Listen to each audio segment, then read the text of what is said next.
Welcome, everyone, and thank you for joining us for Engage Teens Art and Civic Participation, Creating Compelling Discussion Through Art. My name is Angela Thelen-Baker, and I am the Communications Officer with the American Library Association's Public Programs Office. I'd like to thank you all for joining us here today. This session is presented by programminglibrarian.org, which is a resource website of the ALA Public Programs Office, and is presented with support from the ALA Cultural Communities Fund. Before we get started today, I'd like to set out some basic information about communication in this online classroom setting, and then we will move along to the main presentation. If you are experiencing any technical difficulties, please send a private message to our technical support, Angela Hanshaw, describing your problem. To send a private message, just click on the name Angela Hanshaw at the top of the attendees list under where it says Hosts and select Start Chat With. If you have very difficult technical difficulties during the session, don't panic. The whole thing is being recorded and will be available to be freely downloaded and viewed at your leisure on programminglibrarian.org. Finally, we will have a Q&A period after the main presentation, but if you have questions during the presentation, please ask them during the chat box. We'd love to hear from you during the presentation. Our chat moderators will collect any questions and pose them to the appropriate speaker at the end of the session. This is the second session in our three-part series about the Engage model. If you missed the first session, it is archived and freely available on programminglibrarian.org. During that session, we gave some background information on the project and how it all got started. So to recap just a little bit from that session, Engage was inspired by the unprecedented participation and engagement of young people in the 2008 presidential election, and also by Picturing America, which was the landmark program that many of you may be familiar with, in which the National Endowment for the Humanities distributed a collection of American art to more than 56,000 schools and public libraries all over the United States. Engage built on the Picturing America Art Initiative by developing supplemental resources based on many of those images and incorporating other American art images specifically for this project, and bringing them to life for teen audiences with the intention of sparking important conversations about civic participation. Here are the objectives of the Engage program. First, to inspire teens to think more about the importance of civic engagement and their role within their communities, and also to deepen their knowledge and appreciation of American art and its relation to American history and civic life. The program model supports critical thinking, service learning, American history, art history and appreciation, and other areas explored by teens, librarians, and educators. With this project, ALA provided image suggestions, a program format to follow, themes that provided entree to discussion, and suggested looking questions that open up discussion of the artwork. These can be used in their entirety, but we also provided examples to follow and inspire you because as librarians, you know your community best and are free to design and structure a program series that best suits the needs of your young adult patrons. The pilot project was the first of its kind in targeting young adult audiences by linking American art, history, and civic life in a format aimed at inspiring discussion, contemplation, and action. ALA worked with 8 branches of the Chicago Public Library System to pilot Engage as part of their summer reading program in 2010, as well as 2 other Illinois libraries in Arlington Heights and in Evanston. Many more details about this project will be available in a forthcoming online guide, which will be made available to all of you on the project website. Once that guide is complete, we will also send it to all of you who registered for this session, and that should be available in the coming weeks. Today, you will hear from Sarah Alvarez, who is Director of Teacher Programs at the Art Institute of Chicago, who developed many of the materials for the Engage pilot project, and Brandy Morrill, the children's librarian at the Chinatown branch of the Chicago Public Library, who was a participant in the Engage pilot program. First up is Sarah Alvarez, who will share some of her experience in engaging teen audiences in thoughtful conversation through visual art. Sarah?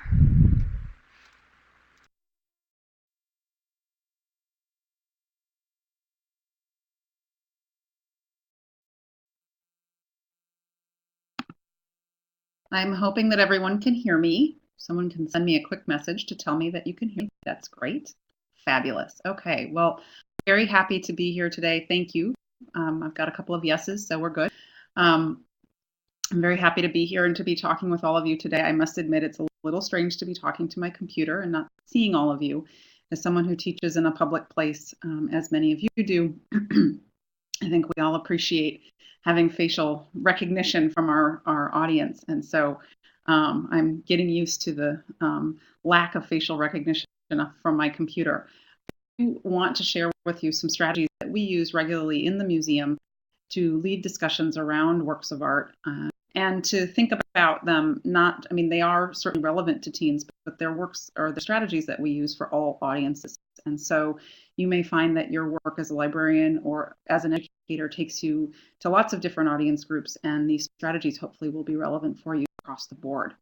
So as I mentioned, I'm going to talk with you about strategies that we use in the museum, but I do make the caveat that there are lots of ways to lead a discussion or to lead an experience around a work of art. And the method I'm going to describe for you today is one that is fairly straightforward, that employs questions as a way to lead a conversation or lead a discussion towards a particular end, kind of open up a particular theme or a particular set of ideas, and to be thoughtful about where you want to go with that conversation. Yet, as my slide explains, the tools are ones that allow for not only looking closely and sustained looking, because we find in museums that many people don't look closely, don't spend a lot of time looking, and we want to encourage more of that. And to, as a result, consider a lot of the details of things that one sees.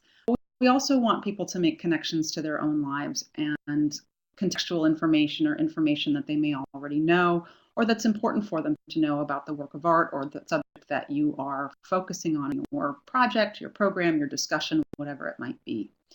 So, and also the last 2 points here is that we want to instill, as the Engage project did, this notion of critical thinking and really engagement, as the name implies. And so these strategies are ones that get our viewers and the members of the conversation to start to think about big ideas and meanings through this process, and to take away some larger ideas about the work of art that they're exploring.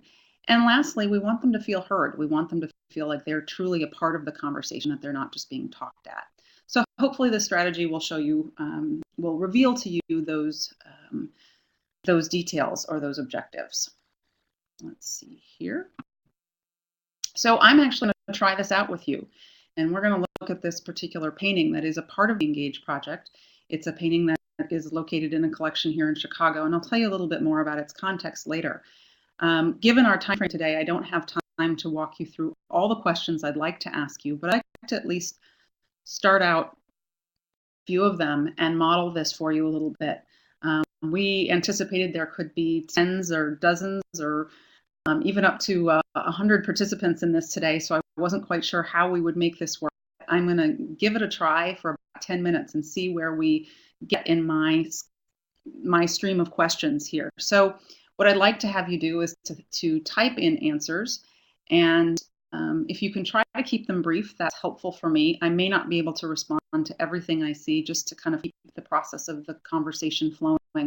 But in the spirit of trying to make everyone feel heard, or read in this case, I will do my best to respond as much as I can to the variety of answers that I see.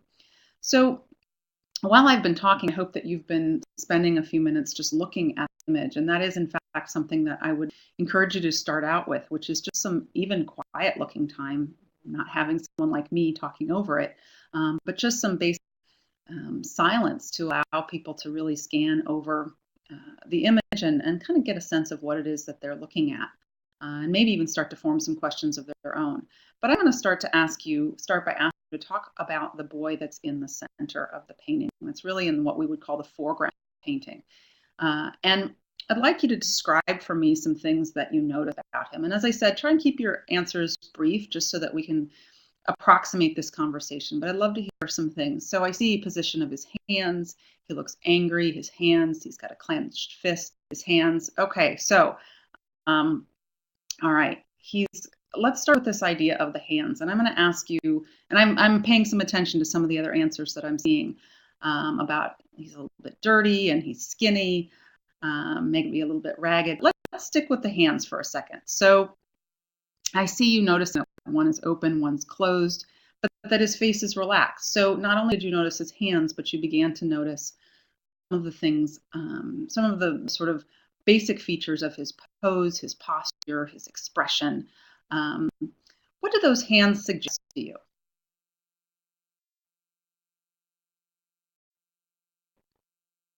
Fighting, tension, anger, stress. Can you put your own hands in those positions? One of them is kind of splayed out and the other one is clenched into a fist. Is that a position that you find that I see one of you said ready for action, but another person said ambivalence.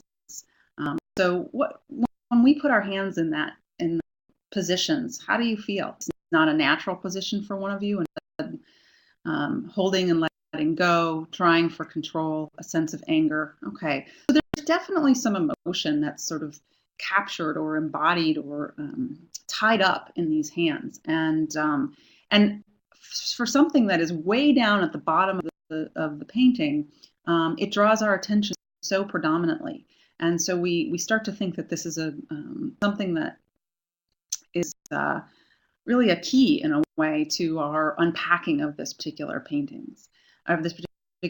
So I see some more answers here that you're feeling torn, and you're feeling two emotions, as if one hand is suggesting one thing and the other is suggesting something else. So I want to get back to some of the other comments above that someone mentioned that he's skinny, that he looks a little rugged around or maybe ragged. And so let's think about some of the rest of his figure. I think somebody mentioned, and I can't see the answer anymore, but someone mentioned his clothing. Someone was drawn to trying to figure out what it said on his t-shirt. So someone also pointed out that he has Asian features. So what other sorts of things do we notice about him? Cannot decipher the shirt. Can anybody else? Dallas, right on the shirt, Dallas. Okay. Okay, we're all getting it. It's Dallas. All right. Yeah, and some of you have noticed some already connecting the color red to other parts of the painting. Absolutely. There's definitely some ways in which we can make connections just by color. His face seems to be fixed, like he is thinking. Okay. And that you're noticing even the colors red, white, and blue in the shirt. Okay, so maybe Dallas isn't for everyone sort of the quintessential American city, but it in fact say Dallas for those of you who are still wondering about it. But it's not necessarily, maybe we'd consider Chicago the quintessential American city, but it certainly has this American feel to it with colors, the prominent display of the name of an American city. And yet we have this boy with Asian features. So suggesting to us that, this kind of aspect of American culture, which is that we have people with different heritages and yet we all can tie into maybe the colors of the American flag or this symbol potentially of American identity. So, we've started to look a little bit at him. We sense that there's a lot of emotion in his face and his hands. Talked a little bit about his dress. And so let's go to that background and let's talk for a minute. We'll leave the boy behind for a minute and let's just talk about what you see in the background. What sorts of things do you notice in the background there? A red truck and shutters. So again, sort of making that link, one color, we can kind of trace it through the painting. A large house. Someone says it's winter, it's rural. The trees maybe have been trimmed back for the fall. It's a two-story house. The trees look dead, okay?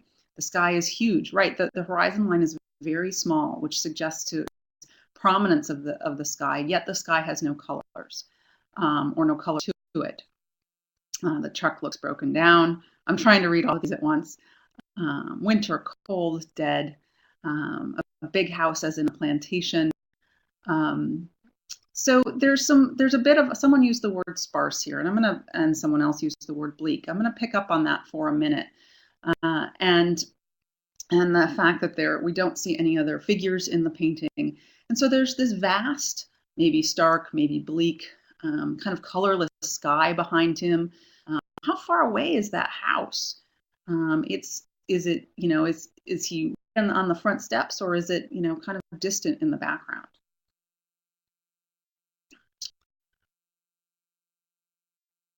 Okay, I don't know Christina's world, so someone's made that reference, but I'm going to have to figure out what it is and look it up.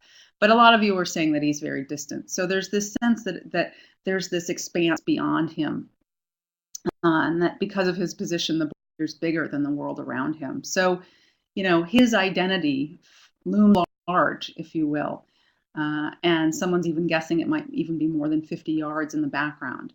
So there's this sparse. Maybe some of you see it as a kind of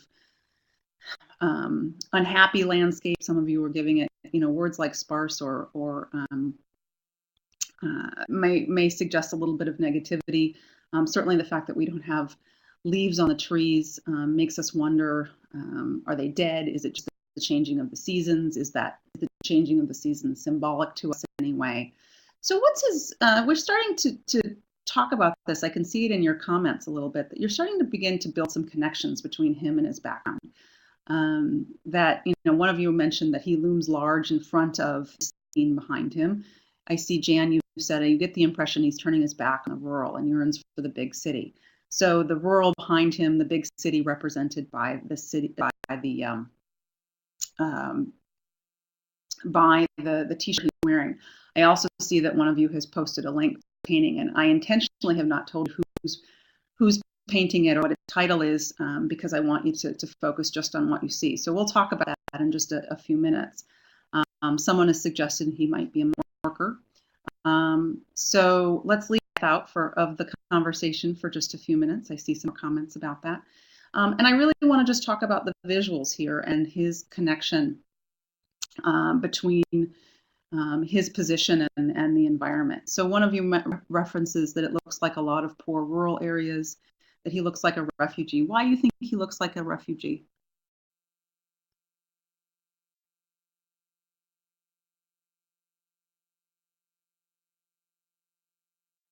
Because of his emotionless face? Okay. Can you say more about it than that? Because he's thin, he's not quite matching American t-shirt, American shirt. Okay. Oh, okay. That's great. Posting the link to Christina's world. All right, great. He doesn't fit the background. Why doesn't he fit the background? Okay, and maybe he looks Southeast Asian.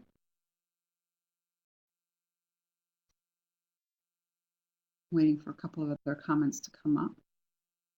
So let me ask you, as you're thinking about that a little bit, I guess the question this Carolyn has just posted, what does it say about us that we think he doesn't fit? And that's the question I want to ask next, which is, how do you think he feels in this environment? And you're suggesting, Carolyn, that and some others, that he doesn't fit in the environment. And why do we think he doesn't fit in this environment? Because he's not a truck driver, or he doesn't own a house. Any other reasons?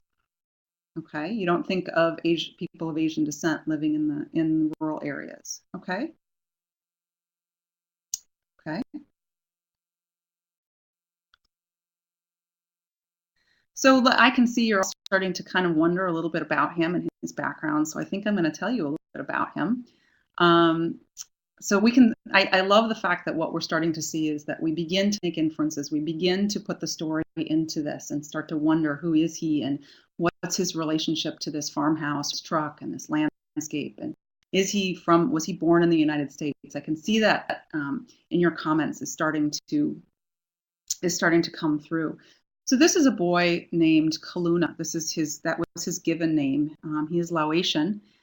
He and his family came to the United States in the years following, as refugees, in the years following the outbreak of civil war in Laos, in the years following the Vietnam War.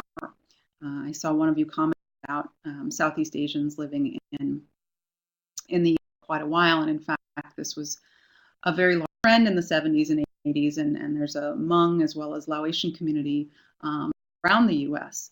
And this particular family, its parents and siblings, ended up in Pennsylvania and in rural Pennsylvania. So those of you that caught on to this being Jamie Wyeth might know that Jamie Wyeth's family has lived in rural Pennsylvania for many years, and Jamie Wyeth and his wife own a farm in Chad's Ford in southeast Pennsylvania. And Kaluna's family ended up becoming caretakers of that farm. And interestingly, additional fact that we wouldn't know by just looking at this, but that in an attempt for the family to feel more, I don't know whether I want to use the word assimilated or just connected to their new environment, they all took American, common American names. So Kaluna, for instance, took the name Bruce. However, as the name of this painting, which is called Kaluna in Frogtown, implies, the painter was holding on to that, his original name, his given name, to reinforce the idea that he comes from a different culture, that he comes from a different community. Yet he's standing in an environment that has some very, in maybe our minds, very quintessential American things, whether we place this in Texas or Pennsylvania or Illinois or any place else.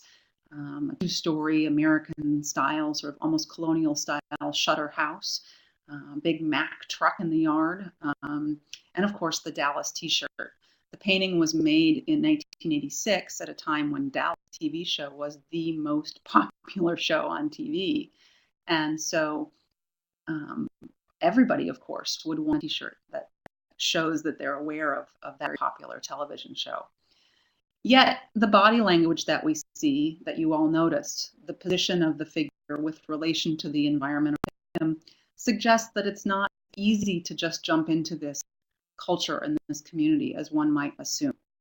So where I would take this conversation next, and I would love to do that with you, but I think we need to move on because I've probably even outlasted the 10 minutes I had planned to spend talking about the painting with you.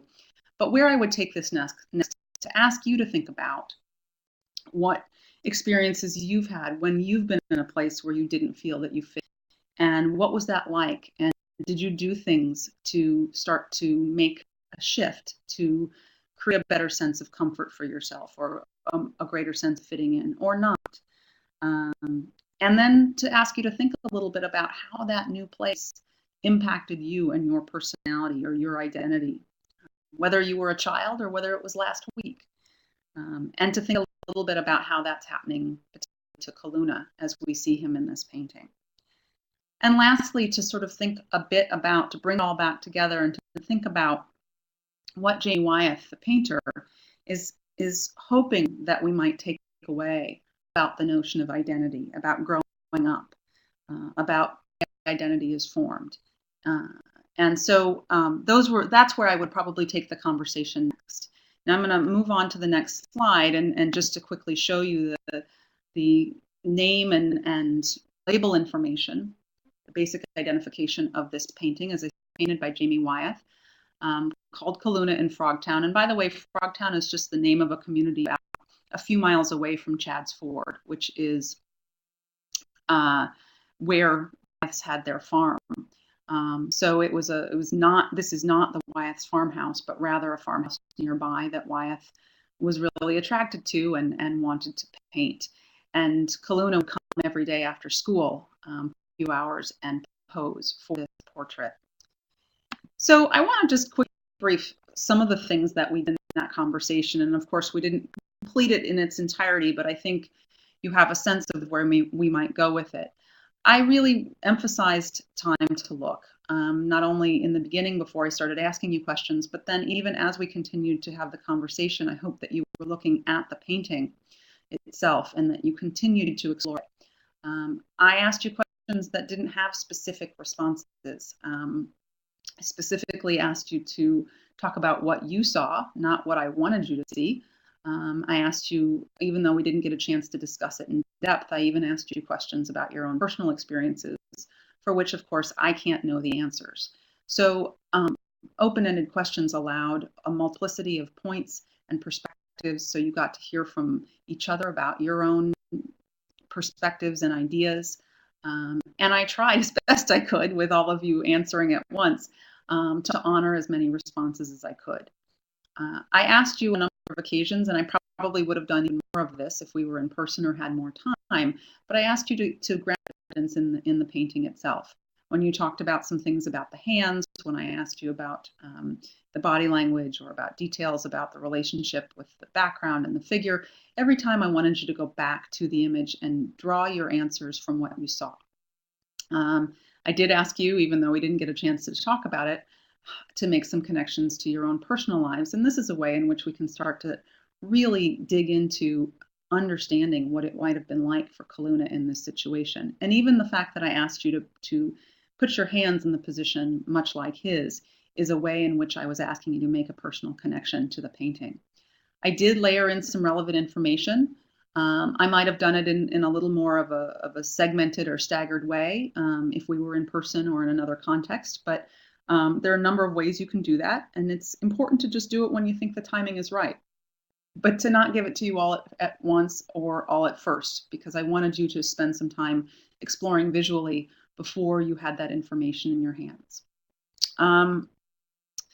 And then I was flexible. Sometimes there were answers that came across that I didn't necessarily always anticipate because they were open-ended questions. And you roll with it a little bit. And that takes a little bit of practice. And I think you all know that already. But it is a part of the approach that we take in this kind of discussion.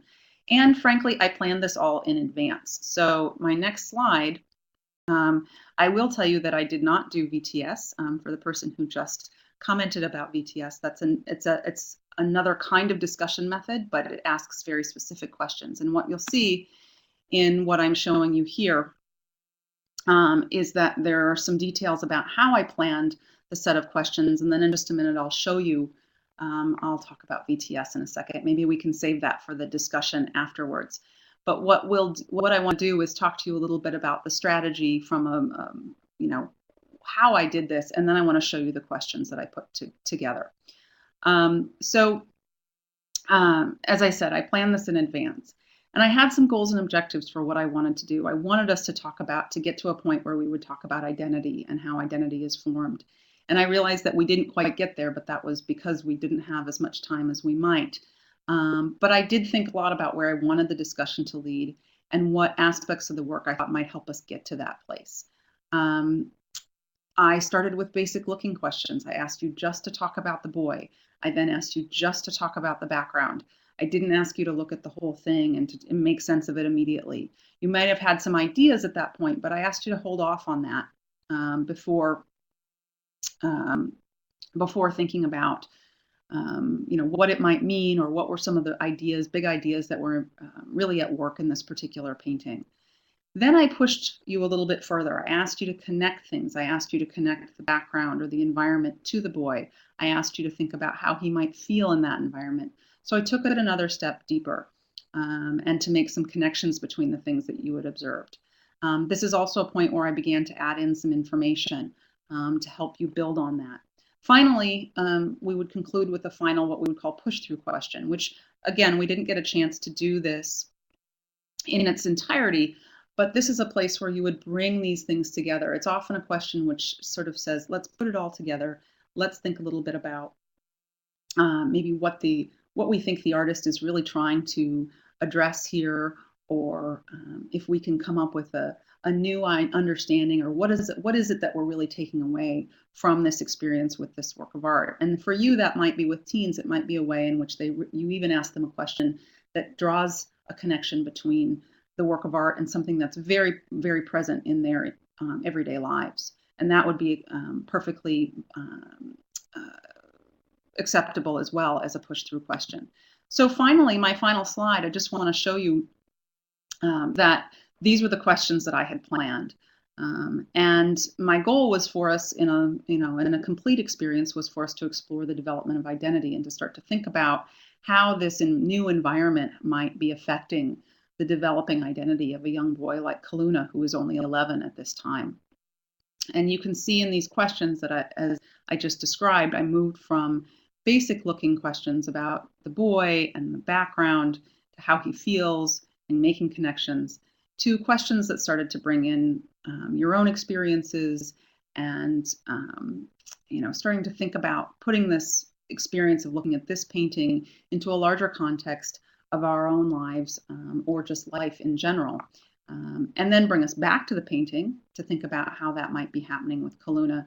And then that final question about what the artist might want to be telling us about growing up and about the formation of personal identities.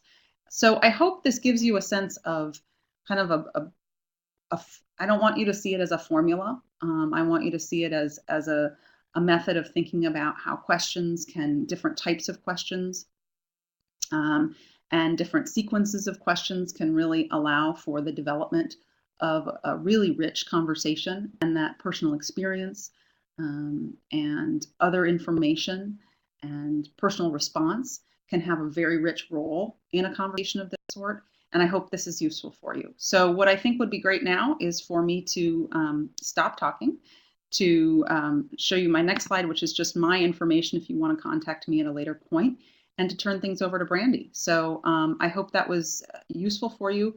And I know that Brandy will give you even more details about how things like this played out in her particular library branch. So thank you. Brandy, you're next.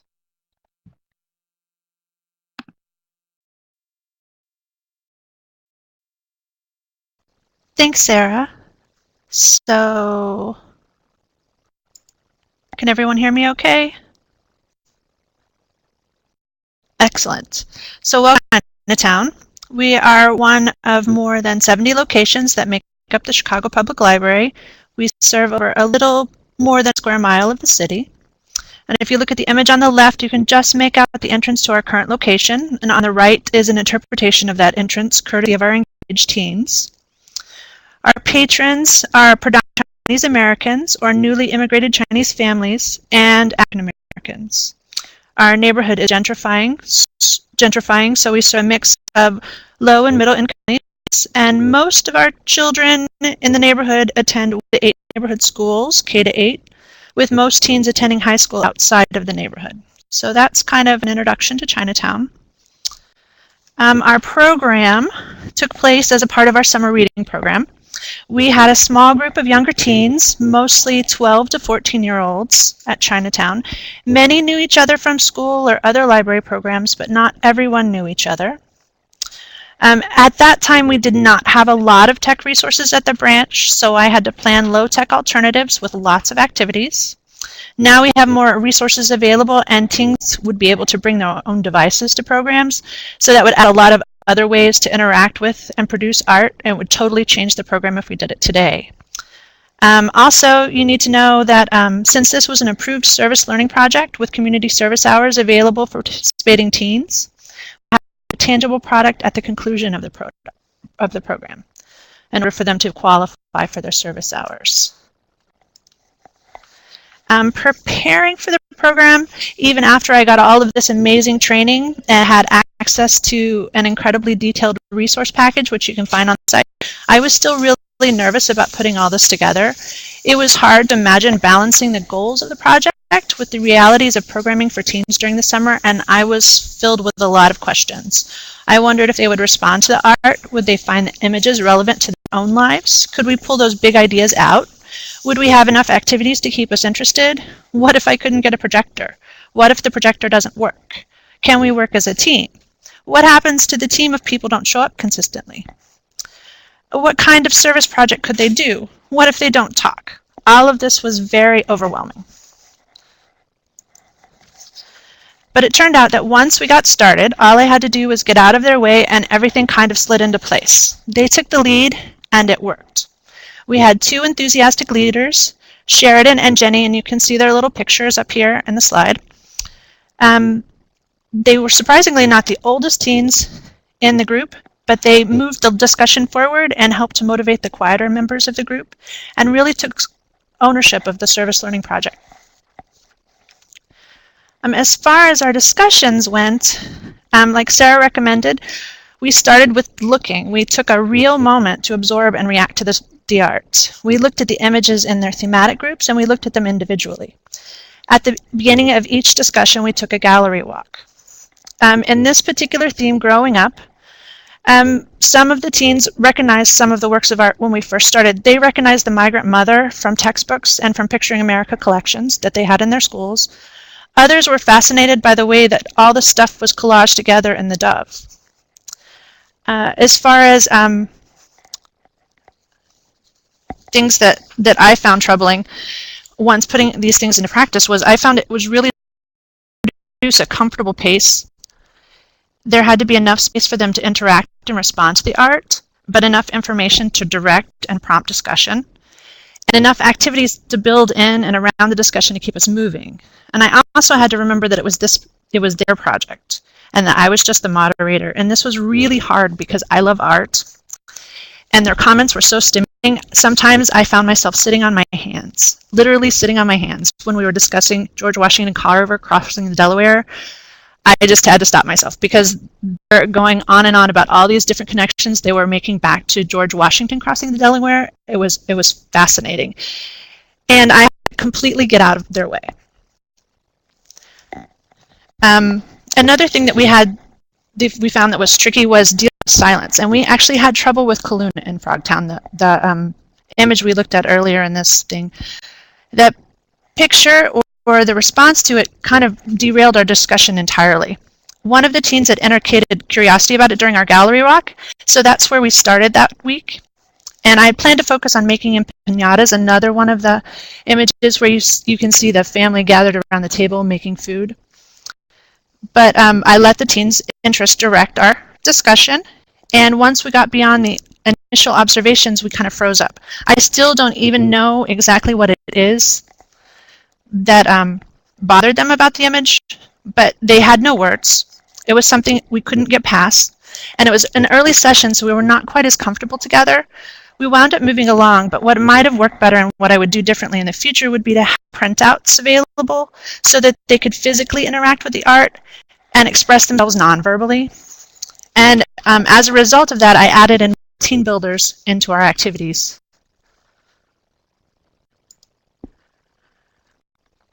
We focused our discussions on the art and the big ideas of the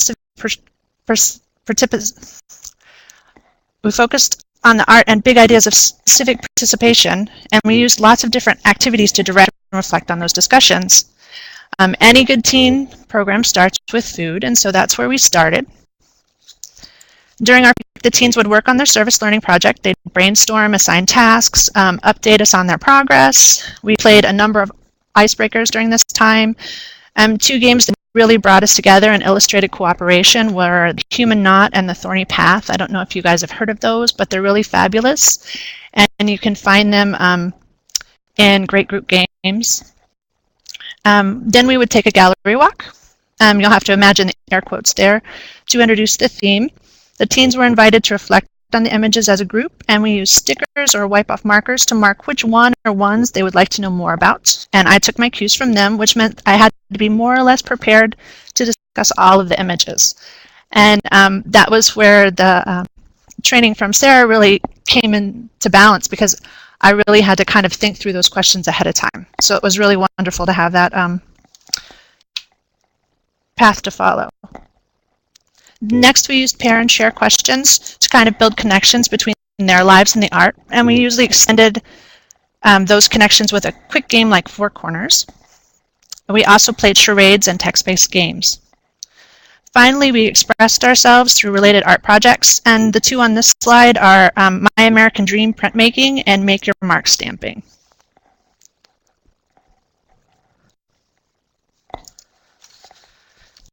As I said before, we had to have a tangible service learning project in order for the teens to earn their service learning hours. It's important to me that it be their idea, so we spent a lot of time brainstorming. It turns out that they were pet lovers, and Chinatown had a feral cat problem at the time, so they really wanted to focus on making their community better by helping animals. Their first choice was to work at an animal shelter. They investigated options, local shelters, and found out exactly what was involved in volunteering at the shelter, or could make some things for the shelter. And when they came back with those answers, they realized that the time frame of the project was not of our project was not a feasible plan to work with the animal shelter because they really wanted a year-long commitment. So they had to reevaluate their plan. Their second choice was a library program.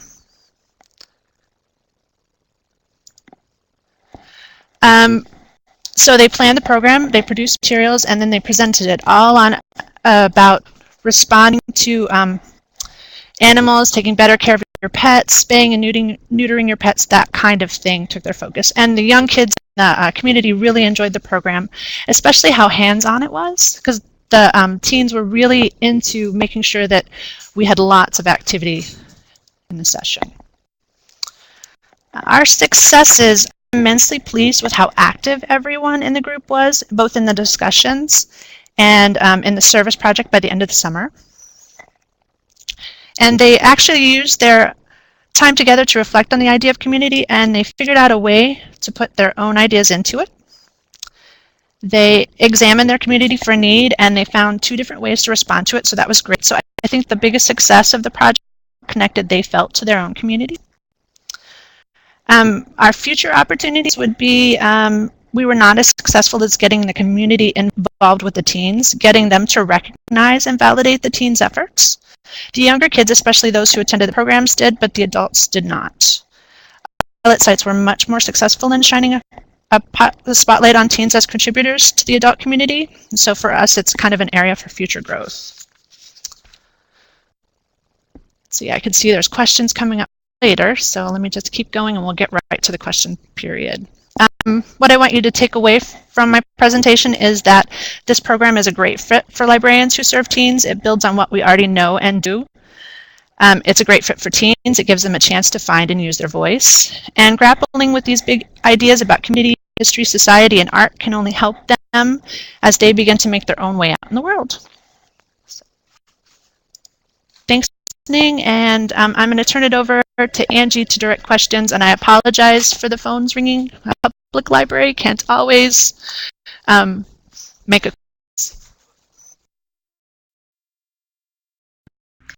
I'm sure everybody in the room understands the ringing in the background. So thank you so much, Brandy and Sarah, for this fantastic introduction to the Engage model, and also for showing us more about how visual art can really launch a conversation that starts with the image and winds up in a much broader context. If you have questions, please feel free to ask now. And to get started, Brandy, somebody asked how many sessions you conducted and how long was each session. And I also wanted to ask you, where did your participants come from? How did you recruit teens, and how did you encourage them to show up?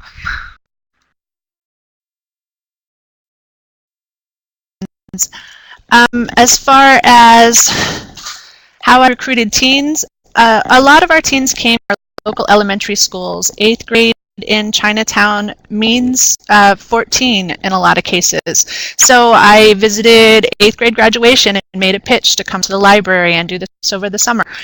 And I went around to things like that. So even though we didn't have a high school in the neighborhood, we were still able to pull in those teens. Again, like I said, our age range was 12 to 14. So that we did have younger teens than they had at other sites in the city. And as far as the first question, how many sessions did we have like this and how long was each session? We had 4. Each session was 2 hours long. At the conclusion of the 4th session, we were still in the middle of our service learning project. So the teens came in on their own time for the next 2 weeks after that to pull together the program and present it. So that gave them a lot more hours at that point.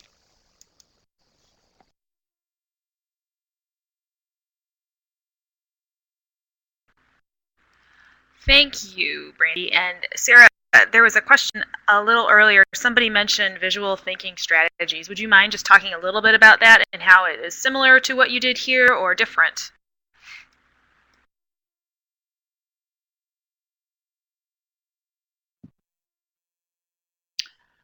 Sure, I'm happy to talk about that. I also also see that there was one who was asking about nudes, and I'm happy to say a word or two maybe about that as well. But visual thinking strategies is a particular method for leading a discussion of a work of art, and it's kind of, since it's seen as it's a very simple tool in that there's a couple of questions that are asked. What do you see? What do you see that makes you say that? What else do you see is the sequence, and can open up a conversation that is allows students to, it's very much based on kind of constructivist mode of learning, which is that the students are recognizing things on their own. There is no giving of, in a very pure form, there's no giving of contextual information, and if they get it wrong, you don't correct them. It really allows them to build their own meaning. And this isn't necessarily the best place for me to delve into the pluses and minuses of all sorts of things. The strategy that I laid out for you today is one that privileges both open-ended discussion and participation and everybody's voice being heard, as well as the idea of really thinking about the nature of the conversation as relevant to a particular theme, bringing in contextual information, and also thinking, being thoughtful about questions that can really open up a dialogue. And so in some respects, it gives more agency in a way to the facilitator to direct the conversation, but it also gets you to think about how questions can function, and gives you a lot of practice with developing questions and lines of questioning and sort of in a very strategic way. So they're both, practices that are utilized. We tend to steer away from the visual thinking strategies approach in the museum here, but I know it's very, very popular with others. So hopefully that gives you a little sense of the distinction between the two. I haven't followed all the comments here, but I do see some comments here that you're talking about nudity, and I think your point here, someone's making a point here about notifying guardians ahead of time as practice, and I think that that's probably true. You don't want people to be caught surprised or unaware. In the context of a museum, of course, there's almost no avoiding it. Even if you don't choose it as the work that you're going to actually look at, you're going to walk past something. And so when, in fact, that does come up, I think there's an opportunity to, rather than trying to hide it or ignore it, is to talk about the reasons why nudity is being used. Because oftentimes there's a reason that has to do with the intention of the artist, which is part of the discussion about what is this work about? What does it mean? Oftentimes, for instance, as nudity was seen in the ancient world as something heroic, or it might be a great leveler. Create something that seems timeless. There's no clothing or no other details that locate something in a specific place or time. So it leads us to think about and consider ideas that are timeless. If you do find that it's something you're comfortable addressing and you want to give it a try, that's something I would suggest to you, is to think a little bit about really trying to discuss with the teens why it's being used, and that might diffuse the discomfort. I'll leave it at that, and back to you, Angela.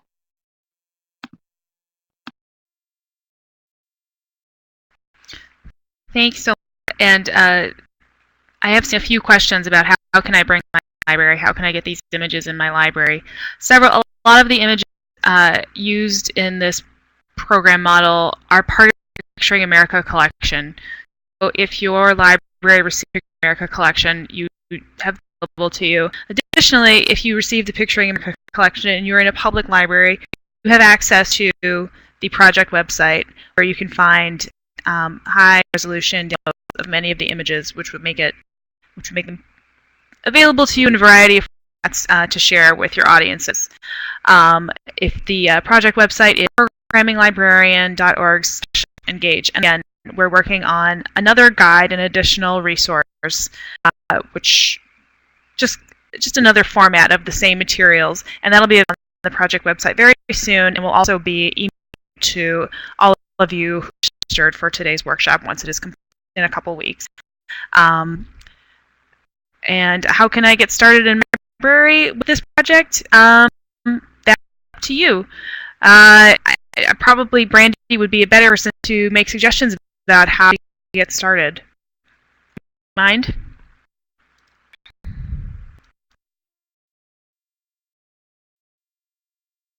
Participating in these webinars is the perfect thing, and then going to the website and plans to see what's been done in planning programs. The people have been mentioning poetry, feed writing. You can add that in here and there, or different quotes help bring the theme to the forefront that you're looking at. I really think that the package that they have website really will point you into how many programs that you would do, as well as what is actually possible. And I think there's a lot of other information about what was done in the pilot available on the website. I also wanted to point out that when I talked about gallery walks, maybe I confused some of you. That's why I did mention it. I didn't actually leave the library. We created a gallery, or I did a gallery on the wall with the picture art that was part of the Engage project, as well as some of the downloads that I printed out and put up on the wall, and we would physically go and look at that way, and then we would use a projector to look at the images one by when we have discussions. So maybe that gives you a little bit more context. Other sites that actually went out in neighborhood art or public art out in the neighborhoods, there are lots of different ways of doing it. It really is to your imagination, and I think it's a really great activity for everyone. Does that help? Any questions?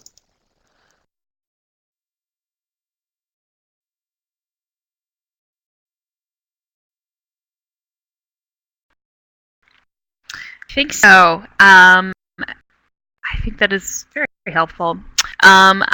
We have, let's see, we have the, just a reminder, all of the information is available on the website. The URL is programminglife.org/engage. And of course, please be sure to register and join for the final webinar, which is on May 15th. And in that session, we'll discuss a little bit more about bringing in local issues into your engagement programming. We have a few minutes left if there's any more questions. And while you are coming up with those excellent questions, I just want to remind all of you there are a couple exciting programs going on at the Library Association conference this summer. The Public Programs Office is sponsoring 2 events, which we would love to see you all at. For more information about either of those, please visit alaannual.org. Still have a few more questions left, or a few more minutes left if there are any more questions.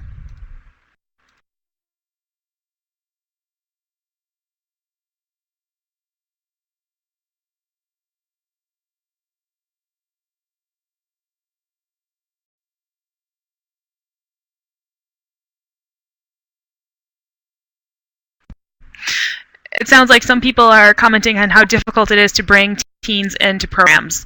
And food can help. Food helps with any age group. But Brandy or Sarah, do you have any thoughts about that?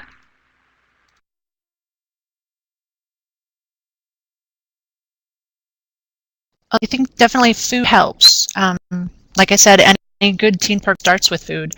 You have to build your base and talk to the teens that come into the library, draw from your volunteer programs, because you probably have volunteers in the summer, or maybe have people who help you throughout your school year. I know that, like I said, I went to the 8th grade graduation practice at my local elementary schools and talked there, and giving away community service hours was really a big impetus for the kids here. And I had some families who were looking for a way that their teens could improve their resumes essentially for college. So that's another way to promote this kind of project.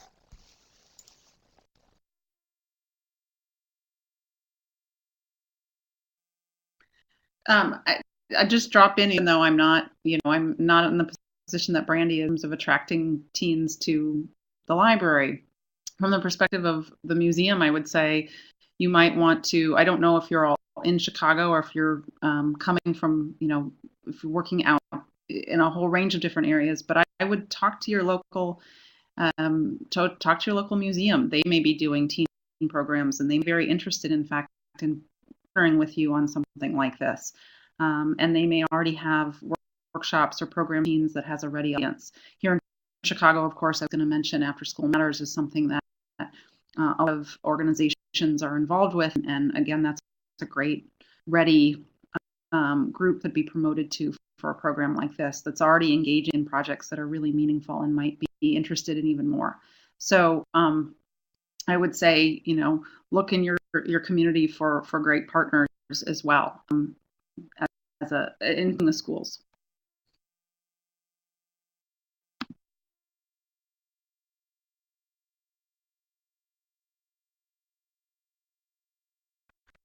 It sounds like a lot of participants are agreeing with your suggestions that partnering with local organizations, museums, schools. Jenny mentioned outreach to school clubs that are likely to be interested in projects like this. Any other suggestions from our participants? It sounds like a lot of you have experience with similar challenges.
Well, it sounds like there are some great experiences and some great sharing going on in the classroom right now, and that just makes me so glad to see. We are, I believe, if there are any other questions for our presenters, please feel free to ask them, but I think we're going to wrap up shortly, but we'll leave the classroom open for a couple minutes if you want to continue to share. Thank you all for your time this afternoon. I think this was a wonderful and productive session, and have a wonderful rest of your day.